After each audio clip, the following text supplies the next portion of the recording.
How do you mourn someone who didn't choose you? You know what's worse than losing your father? Realizing right after the funeral that you were never his favorite to begin with. I'm Christina, I'm 34 years old, I live in Michigan, and I never thought I'd be the kind of person to fight over a will. But life has a way of showing you exactly where you stand in people's lives. When my dad passed away unexpectedly from a stroke last fall, I was gutted. He wasn't just my father. He was my anchor. My mom died when I was 10, and it had been just the two of us for a while, until he remarried. Her name is Linda. She came into our lives when I was 15, and from the very beginning, something felt off. She was too polished, too rehearsed. But my dad, he was smitten. For the next 20 years, I tried to keep the peace. I didn't fight her. I didn't complain when she took over holidays or when my dad started calling her daughter his girl. I figured, let it go. He's happy. But nothing prepared me for what happened after his death. At the reading of the will, I sat beside Linda and her daughter Monica. We made awkward small talk. I was nervous but not worried. I thought Dad would be fair. He wasn't. The attorney's voice was calm and cold as he read, "To my stepdaughter Monica, I leave the house, my retirement accounts, and my business shares. To my wife Linda, the remainder of my estate. And to my daughter Christina." I held my breath. My father's old watch and personal letters. That's it. I sat frozen. Not even a car. Not a savings bond. Not a single % of the business I helped him with for 3 years after college. It was like I never mattered. Linda wouldn't meet my eyes, Monica just smirked. That moment shattered something inside me. I left the lawyer's office in silence, but in my head, the storm had started. What hurt wasn't just the money, it was the message, that I wasn't chosen, that I wasn't enough. But what none of them knew was this. My dad left something else behind. Something no one else even realized existed. And it would change everything. There was another letter, and it wasn't meant for them. What would you do if the man who cut you out of the will still found a way to reach you? After the reading, I didn't sleep for 2 nights. I kept going over everything, wondering if I'd missed something, some sign, some warning. But on the 3rd night, I found it, hidden at the bottom of a wooden box in Dad's garage. A dusty box marked with my name in his handwriting. Inside were a few photos, a paperweight I made for him in 2nd grade, and a letter. It was addressed to me, and it started with one line that broke me. "Christina, if you're reading this, then I've already made the biggest mistake of my life." I sat on the cold cement floor as I read his words.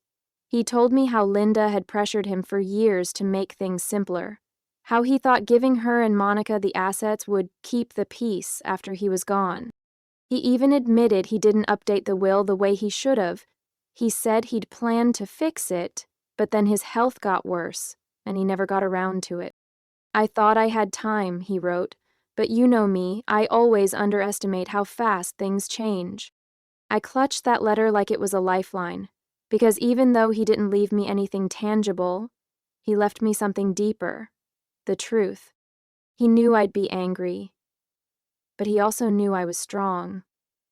And near the end of the letter, he said something I'll never forget. "They can keep the house, the car, the money, but you, Christina, you have my heart, and everything that ever mattered to me is in the box you're holding." I sobbed for a long time. Then I read it again, and again, and that's when I noticed something strange. There was a second envelope tucked into the back of the box. It had no name, no stamp, but it was sealed, and it looked brand new. I opened it slowly. Inside was a printed document, with a date, 3 months before Dad died, a revised will, signed, witnessed, dated, and guess who was listed as the sole beneficiary? I couldn't believe it. I thought I was losing my mind. But it was real. Somehow, Linda and Monica had kept it hidden. They filed the older version after Dad passed. This one was never submitted to probate. And that's when everything clicked. This wasn't just about grief anymore. This was family betrayal. They'd erased me, on purpose. And now it was my turn to fight back. You're listening to a story on the Family Revenge Stories channel. If this story resonates with you or reminds you of something you've been through, don't forget to hit like, subscribe, and tap the notification bell so you won't miss our daily stories. They thought I'd never find it, but I had proof. What kind of person hides a legal document just to erase someone from their own father's legacy? Linda and Monica thought I'd never find the revised will. They thought I'd accept the scraps and move on. But they forgot who raised me. My dad might have made mistakes, but he raised me to pay attention, to stay calm when everyone else was unraveling, and most importantly, to know when something doesn't add up. I spent the next few days doing research. Michigan probate law isn't exactly light reading, but I dove in anyway. And what I learned? That revised will, the one dated 3 months before his death, should have replaced the older one. If it was real and valid, it could change everything. But here's the catch. Just having it isn't enough. I needed more. I had to prove it wasn't forged, that it wasn't planted, and that my father meant for it to be the final version. So I did something Linda never expected. I tracked down the 2 witnesses listed at the bottom of the document. It took me a week. One had moved to Ohio, the other still lived in our town. He was the notary at the bank where Dad used to go. When I showed up, I was nervous, but I brought the will with me and asked one simple question. "Do you remember signing this?" He blinked a few times, then said, "Yes. I remember your dad brought this in. Said he had a falling out with his wife's daughter and wanted to set things right." That sentence hit me like lightning. It was exactly what I needed. The next day, I called a probate attorney, a good one. She looked over the documents, heard my story, and said, "You might have a case for fraud if they knowingly filed an outdated will." And just like that, we filed a petition to challenge the probate filing. It felt like lighting a match in a room full of gasoline. Because the second Linda got served, she called me, not even to apologize. She said, and I quote, "You don't know what you're getting yourself into." And Monica? She sent me a text. "Wow, guess the watch wasn't enough for you." That's when I knew I'd made the right move. They were scared. And they should have been. Because this wasn't about money anymore. It was about dignity, about truth, about family betrayal so calculated it almost worked. But not on me. They tried to settle quietly, but I wasn't done yet. Why would someone suddenly offer you money right after you expose their lie? The probate challenge had been officially filed. My attorney served Linda and Monica with the revised will, the notary's signed statement, and our intent to contest the estate distribution. And within 48 hours, I got a call. It was Linda. Calm, almost sweet, like we hadn't just discovered she committed probate fraud. She said, "Christina, let's not drag this out. We can make an arrangement." I asked, "What kind of arrangement?" She offered me a settlement, $75,000, 0 cent. Cash, no court, no drama. Now, to some people that might sound generous, but compared to what Dad actually left behind, nearly $2,500,000, 0 cents in assets, it was a joke, a calculated insult. I could practically hear Monica in the background feeding her lines. "Just give her something, she'll go away." But I wasn't going away, not this time. I told her I'd think about it, then I hung up and called my lawyer. Her response was sharp and simple. "If they're offering you money now, it's because they're scared of what happens in court." That gave me fuel. I'd spent so many years tiptoeing around Linda and Monica's fragile egos, always being the bigger person, swallowing little slights to keep the family from fracturing. But this was different. I decided to push forward. We requested a full discovery process that included subpoenas from Monica's emails and Linda's communications with the family's estate attorney. What we found next made my stomach turn. An email sent just 3 days after Dad's funeral, from Monica to Linda's lawyer. We filed the older version. Christina won't fight it. She's too soft. Too soft. That one sentence flipped a switch in me. Because that's what they'd always believed about me. That I was weak, easy to manipulate, too emotional to stand up for myself. But they mistook compassion for compliance. I wasn't soft. I was grieving. And now I was angry. And fully awake. You're listening to a story on the Family Revenge Stories channel. If this story resonates with you or reminds you of something you've been through, don't forget to hit like, subscribe, and tap the notification bell so you won't miss our daily stories. The courtroom was cold, but my evidence was fire. What's colder than a courtroom? Sitting across from the people who tried to erase you while pretending they did nothing wrong. I remember the day of the hearing like it happened 5 minutes ago. I wore the necklace my dad gave me when I graduated college. Linda walked in like she owned the building. Monica followed in heels, too loud for a courthouse, flipping her hair like this was a brunch reservation that had gone wrong. Not a fraud case. But I wasn't nervous. I had the truth, and I had the documents to back it up. The judge started with the basics, confirming names, legal counsel, and the fact that this was a petition to contest the previously admitted will. My lawyer laid out the timeline. The older will, submitted after my father's death. Then the revised version, dated 3 months later, complete with a notarized signature and 2 verified witnesses. Then came the kicker. The notary took the stand and confirmed under oath that my dad had indeed brought in the newer will, asked for it to be notarized, and mentioned he was making things right. Linda's face twitched when he said that, just a little, but I saw it. Monica, for once, had nothing smug to say. And then my lawyer brought out the email, the one Monica sent after the funeral. We filed the older version. Christina won't fight it. She's too soft. The courtroom went dead silent. Even the judge leaned forward. Linda's lawyer asked for a recess.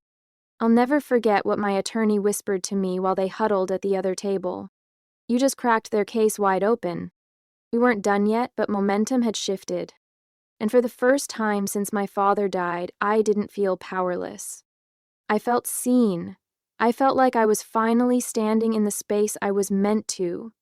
His daughter. Not a background character in someone else's fantasy of family. But here's the thing about family betrayal. It doesn't end just because the truth comes out. Because when we walked out of that courtroom, Monica brushed past me and said under her breath, "You might win this, but you'll never be one of us." I stopped walking, turned slowly. "I never wanted to be," I said. "You can keep your lies. I'll take the truth." And I meant it. Because no amount of money, no inheritance, no house or business will ever match what my dad left me in that letter. His heart, his honesty, and the will to stand up for myself. They tried to smear me, but the truth was louder. What do you do when the people who betrayed you try to make you the villain? After that first hearing, it was like someone flipped a switch. Monica and Linda stopped playing nice. Within a week, I started getting weird messages on social media from random accounts calling me greedy, disrespectful, even ungrateful. One post said, "She's just after the money. Her dad loved his real family." Oh, family? It didn't take long to trace them back. They were all connected to Monica's circle. Friends, ex-coworkers, even an old classmate of mine who'd reposted something she shared. She was building a little army, trying to paint me as some opportunist daughter coming out of nowhere to steal a grieving widow's fortune. Except, I wasn't silent. I didn't go online and air it all out, but I did respond with what I knew how to use best. Facts. We filed a motion to introduce those smear attempts as evidence of bad faith. The judge agreed it was relevant, and warned both sides that any attempts to manipulate public perception outside the courtroom would not look good in probate court. But Monica wasn't done. She claimed the newer will was forged, said the signature looked too clean, that my dad wouldn't do that to her. Only he did. And we had forensic experts examine both wills. They confirmed the handwriting on the newer one was authentic, and the notary had documented the visit with date, time, and surveillance footage from the bank. When that evidence landed in court, it was over. No more wiggle room, no more distractions. But even after all that, even when the judge set a hearing date to invalidate the first will, I still felt hollow. Because family betrayal doesn't just take money. It takes trust. It drains your sense of what's real. And that was the hardest part, realizing I didn't lose my father. He was taken from me, twice. First by death, then by people who twisted his legacy. Still, through all of it, I held on to one thing. He chose me in the end. Not publicly, not loudly, but clearly enough to matter. And that truth was louder than every lie Monica tried to spread. You're listening to a story on the Family Revenge Stories channel. If this story resonates with you or reminds you of something you've been through, don't forget to hit like, subscribe, and tap the notification bell so you won't miss our daily stories. The judgment came down, and so did their smirks. What does justice feel like? For me, it felt like silence, the kind that drops right after a judge says your name and rules in your favor. The courtroom was packed that day. Linda wore a muted gray suit. Monica had on her usual overly confident smirk. I wore black. Not to mourn. This wasn't a funeral. It was a reckoning. The judge took his time reviewing everything. The revised will, the notary testimony, the smear campaign, the handwriting analysis, the emails. It was all laid bare. Then came the decision. I remember his words so clearly. It is the opinion of this court that the revised will dated August 3rd is valid, enforceable, and supersedes the previously admitted will. All prior distributions are to be reversed. Just like that, everything changed. Linda's jaw clenched. Monica blinked, like the words hadn't registered. And then the smirk. Poof, gone. All the inheritance? The house? The business shares? Reclaimed. The judge ordered a full transfer of all remaining assets back into the estate under the rightful will, the one that named me and only me as beneficiary. I wish I could say I smiled or cried or shouted in victory, but honestly, I just sat there, frozen. It didn't feel real, because after months of tension, silence, and betrayal, what came wasn't joy. It was release. Like I could finally exhale after holding my breath through grief. And yet, even with all that, I didn't feel like I won. Because I didn't get my dad back. I didn't get those last few months with him, the ones where I could have told him how much it meant that he tried to set things right. I never got the closure I needed. Just the truth. And maybe that's enough. Outside the courthouse, a reporter asked if I wanted to make a statement. I looked at the camera and said, "Sometimes the people who claim to love you the most do the most damage. But truth has a way of surviving, even when people try to bury it." That night, I went home. I sat with Dad's letter one more time. He didn't leave me a mansion. He didn't leave me millions in some offshore account. But he left me this. You were always the one I trusted most. And even when I didn't say it enough, I hope you always knew. My heart was yours. I whispered back. I know now, Dad. I really do. They took everything they could, but he left me the one thing they'll never have. What do you hold on to after everything's been taken from you? For a while, I thought the answer was whatever's left. But now I know better, because in the end, I got something Linda and Monica will never have. Peace. It didn't come immediately. After the court ruled in my favor, there were still logistical headaches. Property transfers, account audits, estate taxes. It took months to sort it all out. Linda refused to speak to me. Monica posted a dramatic goodbye to her childhood home on Facebook, like she'd been evicted by strangers instead of being held accountable for fraud. But I didn't respond. I didn't gloat. I just moved on, with quiet dignity and the truth in my pocket. Eventually, I sold the house. It didn't feel like mine, not really. Too many memories with people who pretended I didn't exist. I kept only a few things: the piano my dad used to play on Sunday mornings, his favorite leather chair, and the watch he wore every day. I used part of the inheritance to start something I'd dreamed of for years: a community counseling program for women who've experienced family betrayal and emotional manipulation. Because if this happened to me, someone with resources, a lawyer, and the truth, how many women didn't stand a chance? And that became my purpose. Not revenge, not payback, but turning pain into something useful. Sometimes I still get messages from Monica's friends, trying to spin their version of the story. They say things like, "You should have let it go," or "Your dad wouldn't have wanted this drama."